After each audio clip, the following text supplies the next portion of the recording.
That's a stereotype. Yeah, I should've went underneath. This is crap. Love James. It's my favorite whiskey. Okay. And I've tried enough of them to have a favorite. You guys are gonna have to cut out the first couple seconds. Time begins whenever you guys start speaking. Hello, everybody. So our ethnicity group is the Chinese, and so the Chinese date back to about the 1600 BC. It's when like the first dynasty started, and so they have a long culture and many generations to develop their traditions and all of that. So we'd want to explore that in our block. So to start out, a main building in our block would be the museum. It's important to learn the history behind a culture or an ethnicity group, and so we wanted to do that.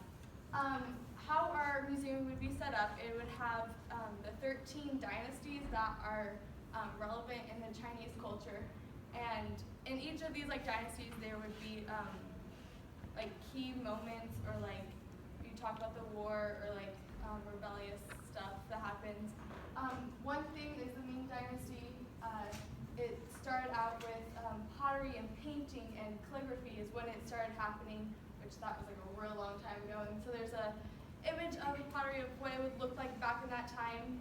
And so we would go on through the 13 dynasties, and then we go into the Republic of China, the People's Republic of China, to where they are today, to how they migrated to America, and to bring it back into our culture and how Americans can relate to the Chinese.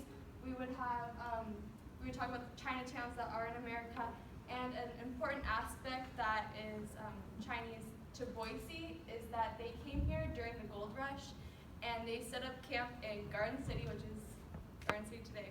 It wasn't Garden City back then. It used to be gardens, so the Chinese gardens. I don't know how many of you are from Boise or Garden City area, but the Chinese set up camp there. They started mining for gold. They were kind of that get-rich-quick kind of thing, and then they did gardens back in their land, so they came and they started gardening. They gardened onions and strawberries and all that. And so back in 1969, the gardens got kind of shut down. They're like, nope, we're gonna make this like suburban area businesses. And so here's a picture of Chinden Boulevard, which is a word mixed between Chinese and gardens, and that's how we got Chinden, which is, I'm pretty sure it's not a real word at all. Yeah, so after our tour through the museum, we thought it would be cool to have a museum gift shop. So you can take a little bit of that Chinese culture you just spent a lot of time learning about back home with you. So some of the things we would include in the museum are just symbols of Chinese culture, and some of that would be these Chinese masks, which can look kind of scary. And then jade jewelry, reusable chopsticks that are made of like glass or porcelain, which are actually really beautiful. Chinese calligraphy paintings, which can have like different sayings, but it's a big part of their culture. And silk tapestries or robes and stuff like that is something that has been around for a long time. So I wanted to talk about specifically these two because I thought they were kind of interesting. So first, jade jewelry has dated back for about 7,000 years. In the Chinese tradition and culture, it is believed that jade has protecting and healing powers over the wearer of the jewelry. Or they also have like little jade like carvings of like animals and like Buddhas and stuff like that that you can give as gift to your loved ones. And a lot of time, mothers would give jade jewelry to their daughters, or fathers to their wives and husbands. What? Wait. And husbands to their wives and fathers to their daughters to wish them protection and good health through all their life as long as they would wear the jewelry. So that's been around for a long time, so that'd be something cool people could take back. And then also the Chinese masks, which are used in a multitude of different Chinese traditions, including just like celebrations and parades. They're really prominent in theater and opera, and they can also be given to newborns or to houses to protect over the people living in the house or the newborn baby. Something that was interesting is the colors on the mask are actually significant in theater and in opera to like what that character is feeling or some characteristics that they might have. For example, red is like heroism and courage, blue is impulsiveness, green is maliciousness, purple is serenity, and black means neutrality. So a mixture of those colors in the opera or the theater can let the viewers know something more about that character. So I thought that was really interesting. But yeah, we think it's important to let people take some of the culture that they just learned about back to their friends, their homes, and their families. Also, we would like to include Chinese restaurants and them traditional. They have a lot of different food and traditional food, and noodles, it's a traditional food, and they used to eat noodles from 5,000 years ago, and also they have seafood and sushi and a lot of them. And also I would like to include pictures. It's a drawing on the wall, like this one. It's just mean to people, like just make them feel happy and enjoying a new meal. Also, it's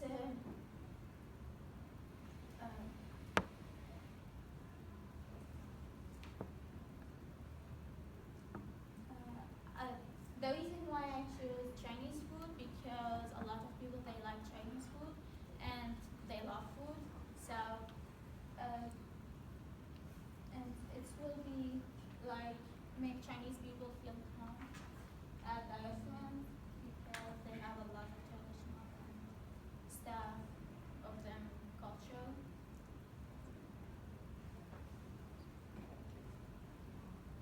So these are just some things that we would include like on the streets of our block. Definitely Chinese lanterns and Buddha statues. So Chinese is a culture that is very different from ours, and they have a lot of different, a lot of different things I feel like we don't know about living here in America. So Buddhism is one of the things that it's the biggest religion in China. They have, the majority is Buddhist, and then they also have Christianity, they have Confucianism, they have Taoism, and they have Islam. So Buddhism is by far the most popular there, and that's why we definitely want to include and incorporate that into our block. So we would have Buddha statues, and then a thing about the lanterns is they actually represent Buddha's power to like dispel darkness. And so we would have lit lanterns going all along the block, and the color of the lanterns is also significant. Red stands for happiness and good luck, so that's why a lot of the lanterns would be red, but they would also include other colors with different meanings as well. So another aspect of our block that we would have is a typical Chinese house and a boarding house back when they first came to America in about the 1800s. When the Chinese first came to America, they stayed in groups, they stayed together and formed communities, and oftentimes these communities would end up being called Chinatowns. And one city in particular, San Francisco, had one of the largest Chinatowns in the United States. And Chinatown allowed the Chinese to come together and live as though they had really never left China. They still kept their cultures and values. And so, but there were some problems with Chinatown. It was a very cramped and tight living lifestyle. A typical Chinese house back then oftentimes had 2 to 3 rooms at most, and only about 1 to 2 beds at most. And sometimes, whether you had a big family living in it or just a bunch of guys over there working, people would be sleeping on floors and beds would be shared, and they didn't get to come over here with a lot of stuff. So furniture-wise, they would have very basic furniture, tables and chairs for eating, a stove for some heat, and some traditional Chinese furniture, and that was about it, just because they couldn't bring over everything that they had. And a Chinese boarding house is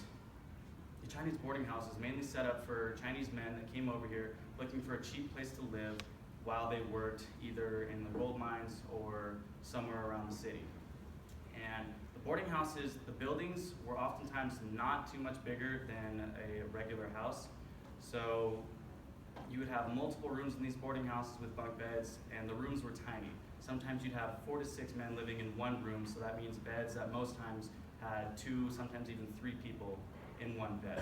And this led to a lot of unhealthy habits where disease would spread, oftentimes, sometimes even drugs such as opium would find their way in, even prostitution sometimes. So men wouldn't stay in these for too long just for health concerns before they moved on to the next place. So for our block, we would have a typical Chinese house and a Chinese boarding house Our boarding house would not include the drugs and prostitution and disease, but it would have a basic layout, many rooms, bunk beds taking up the majority of those rooms, a very basic entrance area to greet visitors, a basic eating area if there was one, and our house would have 2 to 3 rooms at most, a couple beds, and just some basic Chinese furniture to really give visitors a sense of how the Chinese had to live for so long just to get a foothold here in America.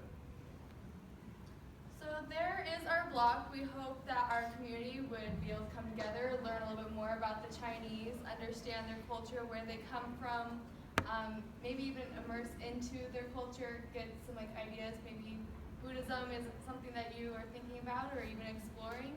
But thank you for coming to our block.